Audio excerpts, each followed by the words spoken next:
हम लोग कई बार कहते हैं तुम्हारे कारण लड़ाई हुई, तुम्हारे कारण ऐसा हुआ। कुछ लोग तो कहते हैं कि घर तोड़ने में, कुछ लोग कहते हैं कि स्वागत है आपका हमारे चैनल राधे राधे में।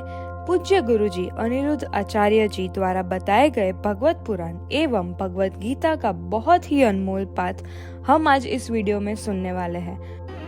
हम लोग कई बार कहते हैं तुम्हारे कारण लड़ाई हुई, तुम्हारे कारण ऐसा हुआ। कुछ लोग तो कहते हैं कि घर तोड़ने में, कुछ लोग कहते हैं कि महिलाओं का, कुछ महिलाओं का हाथ होता है। मुझे इन सब बातों से कोई लेना देना नहीं। मेरी मान्यता ये है, मेरे अपने जो विचार हैं वो मैं आपको रखता हूं। मेरे हिसाब से ना घर फोड़ने में पुरुष का हाथ है, ना स्त्री का हाथ है। सिर्फ आपकी नादानी है। यदि प्रत्येक व्यक्ति पूर्ण रूप से विकसित हो जाए, मीन्स मैच्योर हो जाए, मस्तिष्क का सही वक्त पर विकास हो जाए और आप जिम्मेदारी से अपने परिवार को निभाएं, अपने रिश्तों में जहां हैं वहां उस कार्य को परफेक्ट करें जिस कार्य के लिए आपको नियुक्त किया गया है। मीन्स आप स्त्री हैं, आप बहू हैं घर की, तो आप बहू बन के रहें। आप सास हैं तो सास की जिम्मेदारी निभाएं। आप पति हैं, पति का कैरेक्टर पूरा करें। आप बेटे हैं, पुत्र हैं, आप पुत्र का कैरेक्टर पूरा कीजिए। भाई फिल्म होती है ना, मूवी, उसमें सबके कैरेक्टर होते हैं। आपको ये करना है, आपको ये डायलॉग बोलना है, आपको ये करना, क्यों जी सही है। स्त्री के डायलॉग अलग होते हैं पिक्चरों में, मूवियों में, पुरुषों के अलग, बेटे के अलग। तो सब अपना अपना कैरेक्टर ठीक से कर ले, अपना अपना कार्य परफेक्ट कर ले तो झगड़ा नहीं है। पत्नी अपना काम पूरा करे प्रॉपर, पति अपना प्रॉपर करे, सास अपना करे, ससुर अपना, बेटे अपने, अच्छा है। जीवन में परेशानियां तब होती हैं जब आदमी अपना काम परफेक्ट ठीक से नहीं करता। अब पत्नियां बहुत सारी ऐसी हैं जो अपना काम ठीक से नहीं करती, पति कुछ ऐसे हैं जो अपना काम ठीक से नहीं करते। यदि हर बेटा अपना काम ठीक से करता तो वृद्धाश्रम बनाने की क्या जरूरत थी। हर बेटा अपना काम परफेक्ट ठीक से करे, जिम्मेदारी से करे कि ये मेरी माँ नहीं भगवान है। भाई आप मत, भगवान को नहीं मानते मत मानो, मंदिर नहीं जाते मत जाओ, पर माँ को तो सम्मान दो, माँ का तो आदर करो, उनकी तो इज्जत करो। मतलब बेटा अच्छा बेटा नहीं है वो जो अपनी माँ को वृद्धाश्रम भेज रहा है, मतलब वो अपना काम नहीं कर रहा बेटे वाला। काश अपना काम प्रॉपर करता तो क्या जरूरत थी। पति अपना काम प्रॉपर नहीं करता, अपनी पत्नी से मन नहीं लगाता, प्रेम पत्नी पड़ोसन को ताक झांक करता है। अरे प्रॉपर अपनी पत्नी को संभालो, अपनी पत्नी में मन लगाओ, पड़ोसन को क्यों झांकना। तो आज प्रॉपर, अब जैसे बच्चों से कहा जाता है पढ़ो, अब वो बस पढ़ते नहीं है, बाकी सब करते हैं। मोबाइल चलवा लो, खिलवा लो, पंचायत करवा लो, मूवी दिखवा लो, सीरियल दिखवा लो, बाकी सब में दिमाग चल रहा है, बस पढ़ने को ना करो। मतलब जो आदमी को जो काम आप देंगे बस वो काम नहीं करेगा, बाकी सब करेगा। इसलिए हमारा जो देश है ना, अमेरिका इत्यादि से 100 साल पीछे, हाँ या ना। क्योंकि हमारे यहाँ आप एक काम करो, आप अपने घर में किसी आदमी को रखो काम पर कि तुम्हें ये काम करना है, 2-4 दिन तो करेगा, फिर बताना पड़ेगा भाई ये काम के लिए रखा है। कब तक बताओगे? जिस दिन आप भूल जाओगे वो काम नहीं होगा। वो काम वैसा नहीं करेगा जैसा आप चाहते हैं, जबकि आपने बताया, सिखाया, पढ़ाया नहीं, उसको अपने ढंग से करना। हमारे देश में प्रॉब्लम ये है कि कोई भी, चाहे रिश्तों का ले लो, बिजनेस का ले लो, व्यापार का ले लो, मतलब आप जिस फील्ड में हैं, जहां हैं, आदमी जहां है वहां प्रॉपर नहीं, उस काम को ठीक से नहीं कर रहा। अब झाड़ू लगाने वाला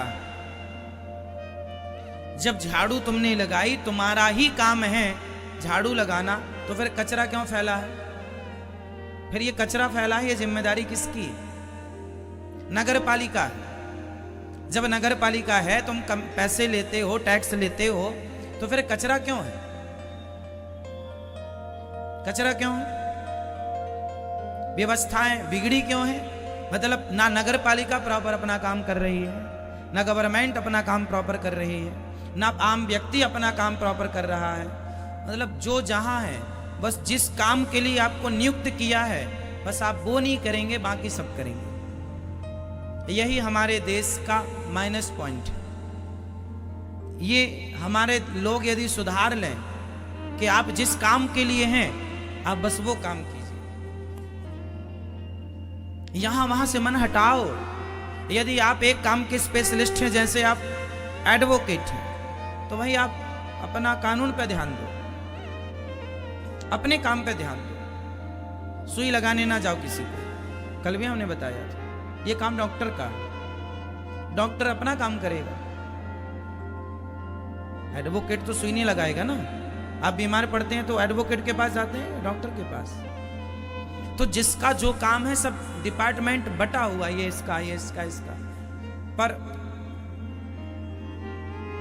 कुछ डॉक्टर ऐसे होते हैं, कुछ डॉक्टर ऑपरेशन करते हैं, कैंची पेट के अंदर छोड़ के टांके लगा दिए, अब फिर फाड़ो पेट, फिर कैंची निकालो। होता है ऐसा कि नहीं? रुई छोड़ दिया है ना। एक बार तो बच्चा जिंदा था और डॉक्टर ने कह दिया ये मर गया। जब ले जाने लगे उसे शमशान, तो उसमें कुछ एक्टिविटी दिखाई पड़ी, हिलता डुलता, अरे तो जिंदा है, वापस लाए। ऐसे तो प्रॉपर डॉक्टर नहीं है। मतलब जो आदमी जिसका स्पेशलिस्ट है, बस उसी का स्पेशलिस्ट नहीं है, बाकी सब जानता है। प्रॉब्लम ये घर बिगाड़ने में, व्यापार बिगाड़ने में, देश बिगाड़ने में, गांव बिगाड़ने में किसका हाथ है? गैर जिम्मेदार लोगों का, जो अपने स्थान पर रह के अपने काम को प्रॉपर तरीके से नहीं करते। काश हमारे देश में प्रत्येक व्यक्ति जिम्मेदार होता। क्यों? आप, मुझे लगता है, मैं फील करता हूं, हमारे देश में कुछ लोग ऐसे हैं जो बहुत जिम्मेदारी से अपना काम करते हैं। ऐसा नहीं है कि नहीं है, पर कुछ लोग हैं जो जिम्मेदारी नहीं समझते। अब जैसे गैर जिम्मेदारी देखिए, हमारे देश में बस चलती है, सड़क में बस चलाने वाला जो ड्राइवर होता, अभी आपने कुछ सुना कि एक बस खाई में गिर गई, 24 यात्री मारे गए, एक बस वहां गिर गई, इतने लोग। अब ये जो ड्राइवर था, उसे कितना जिम्मेदार होना चाहिए था कि मेरे हाथ में 20 सवारी है, 50 सवारी है, तो उसकी जिंदगी के साथ में खिलवाड़ ना करूं। कितना जिम्मेदार होना चाहिए था उस ड्राइवर को, जिसकी बस में 20 यात्री हैं या 40 हैं या 50 लोग बैठे हैं। हाँ या ना? जिम्मेदारी है आपकी। जिम्मेदारी, आप ड्राइवर सीट पर बैठे हैं, गाड़ी चला रहे हैं। अब आप शराब पी के गाड़ी चला रहे हैं, बच्चे बैठे हैं, बूढ़े बैठे हैं, और आपने गाड़ी ले जाके अनकंट्रोल गाड़ी, ना आपको स्पीड का पता है, ना ब्रेक का पता है, और आपने गाड़ी खाई में गिरा दी। निर्दोष लोग मारे गए। क्यों एक्सीडेंट हुआ? किसकी गलती? भाई, जो आदमी जिस काम के लिए बिठाया गया है, ड्राइवर तुम्हें बिठाया गया है इस काम के लिए कि तुम ये देखो कि कहां ब्रेक लगाना है, कहां गाड़ी को भगाना है, मीन्स स्पीड देना है। आदमी अपना काम नहीं करता सही तरीके से। स्कूल का हाल देख लो आप, सरकारी स्कूलों का। कुछ टीचर तो जिम्मेदारी से पढ़ाते हैं, पर कुछ टीचर आके सो जाते हैं क्लास में। हाँ या ना? काश हमारे देश में प्रत्येक व्यक्ति क्या होता, जोर से बोल दो, काश हमारे देश में प्रत्येक व्यक्ति क्या होता, जोर से, और जोर से। इतने हैं, ऐसे में कोई बनेगा ही नहीं। सब बोलेंगे तो बनेगा। कौन क्या बोल रहे हैं आप? काश हमारे देश का प्रत्येक नागरिक जिम्मेदार होता और अपनी अपनी जिम्मेदारी से वो काम करता।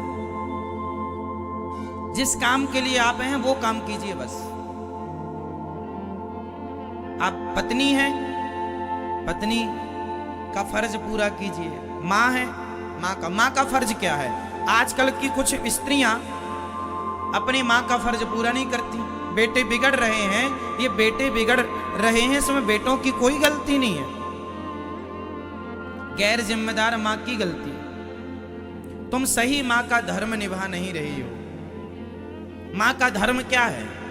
माँ का धर्म ये नहीं कि दिन भर व्हाट्सएप चलाओ, दिन भर फेसबुक चलाओ। माँ का धर्म है कि आप अपने बच्चों को संस्कार दें, पढ़ाएं लिखाएं, योग्य बनाएं बेटा बेटियों को, और संस्कार दें। प्रॉपर बच्चों पर नजर रखें। मोबाइल पर वो क्या देख रहे हैं, मोबाइल पर वो क्या सुन रहे हैं, किसके साथ बैठ के क्या बात कर रहे हैं, थोड़ा तो नजर रखो, थोड़ा तो ध्यान रखो बच्चों का। वो ध्यान रखने की जरूरत कब पड़ती है? बेटा 12 साल का हो गया, 15 साल का हो गया, अब प्रॉपर ध्यान रख लो बच्चों। 15 साल के हो गए मतलब अब ये या बन सकते हैं या बिगड़ सकते हैं। ये वही रास्ता है, ये वही समय है बनने का या बिगड़ने का। तो ना माँ अपने काम परफेक्ट कर रही है, प्रॉपर कर रही है। क्यों जी? सही है, जिम्मेदारी नहीं है। अब जैसे हमारे देश के बूढ़ों को ले लो, ये बूढ़े कुछ लोग तो बड़े जिम्मेदार हैं, कुछ गैर जिम्मेदार। जैसे आपने छोटे से बच्चे को गोद में बिठाया और चले गए गांव में, ताश खेल रहे हैं आप, तुम्हारी गोद में तुम्हारा पोता बैठा है और तुम ताश खेल रहे हो, जुआ खेल रहे हो, बच्चे पर क्या प्रभाव पड़ेगा? उसके भविष्य में क्या जहर घोल रहे हो आप? गैर जिम्मेदार बूढ़ा है ये दादा, गैर जिम्मेदार दादाजी, प्रॉपर दादा नहीं है ये, मिलावटी संस्कारहीन दादा हैं ये, जो बच्चों को बिठाकर गोद में ताश खेल रहे हैं। कितना बड़ा खिलवाड़ कर रहे हैं बच्चों के साथ, उनके भविष्य के साथ। प्रॉपर नहीं है कोई।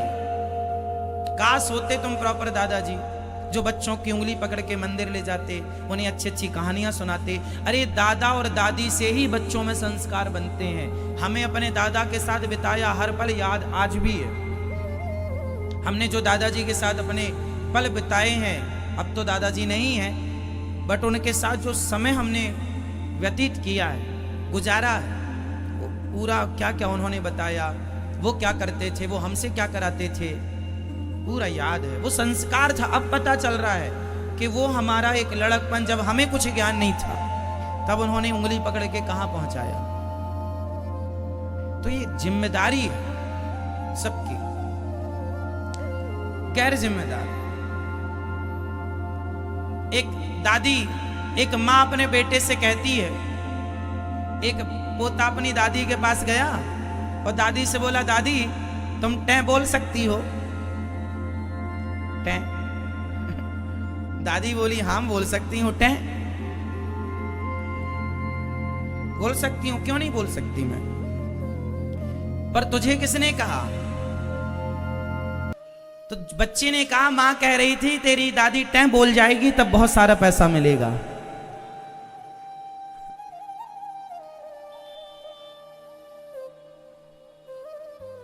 अब बच्चे को पता ही नहीं टै क्या होता है। वो दादी से पूछ रहा है, दादी टै कब बोलोगी? बोल सकती हो टै? हाँ हाँ बोल सकती हूँ टै। अब मां अपने बच्चे को क्या सिखा रही है कि दादी टै बोल जाए। अब बताओ, ये अच्छे संस्कार हैं?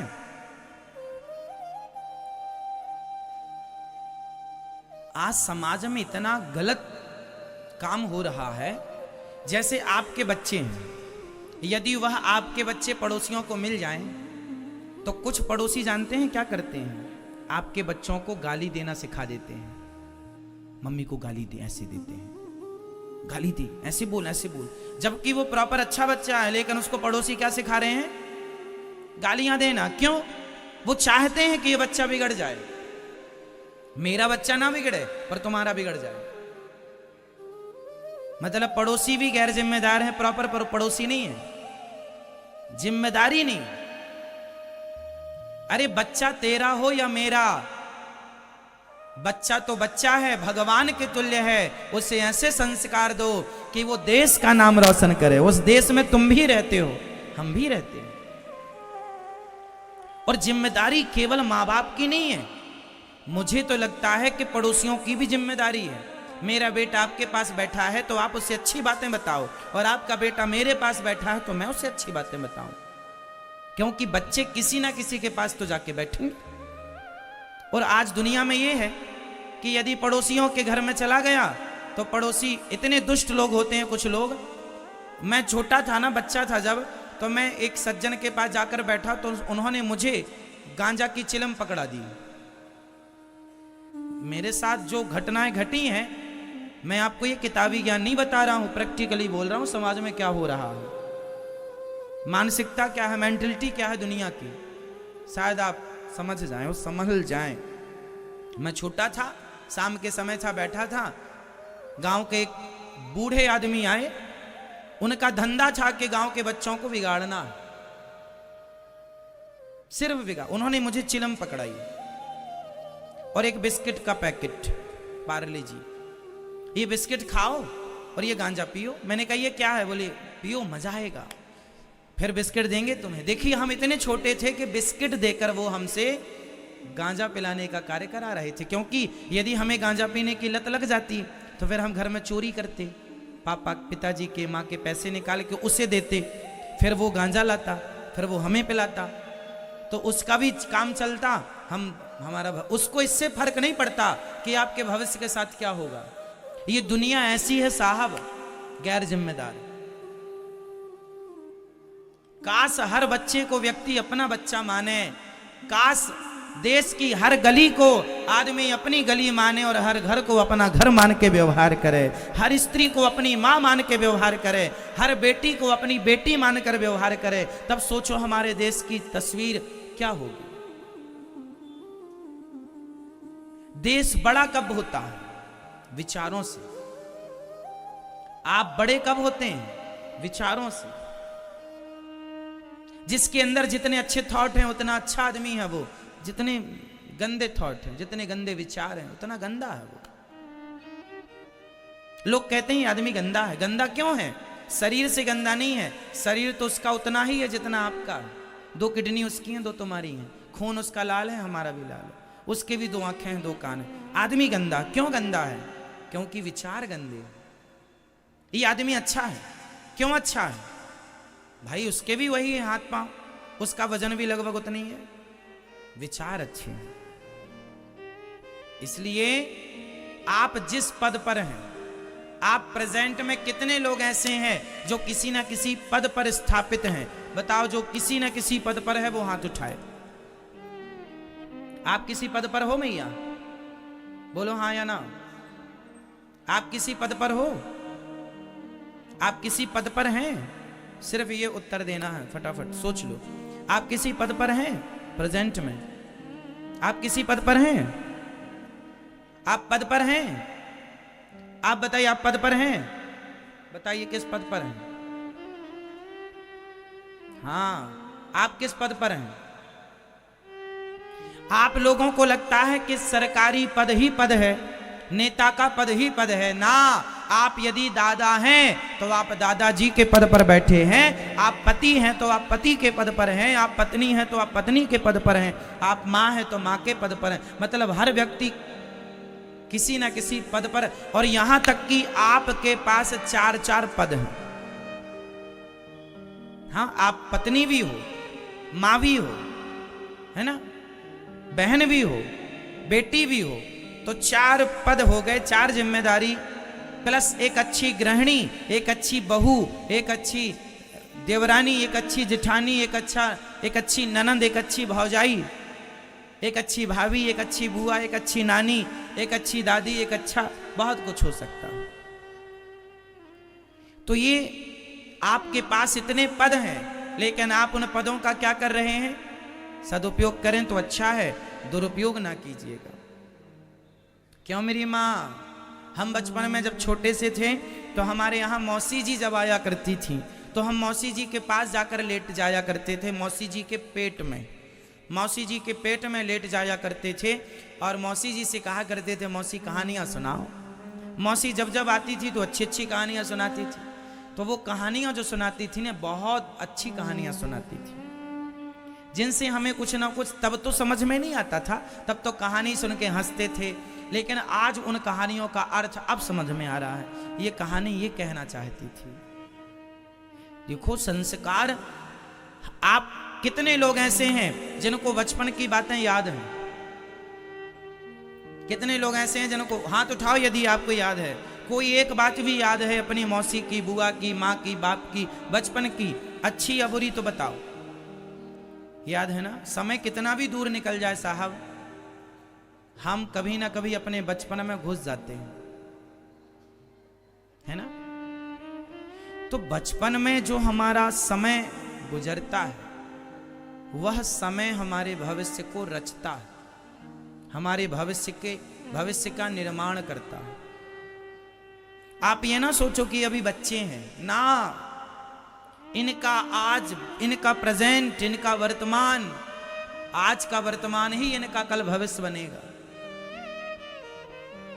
इसलिए प्रॉपरली, सही ढंग से आप अपनी जिम्मेदारियां पूरी कीजिए, और प्रत्येक व्यक्ति अपनी जिम्मेदारियां पूरी करेगा, प्रत्येक व्यक्ति अपना काम पूर्ण जिम्मेदारी से करेगा, समस्या कहीं नहीं।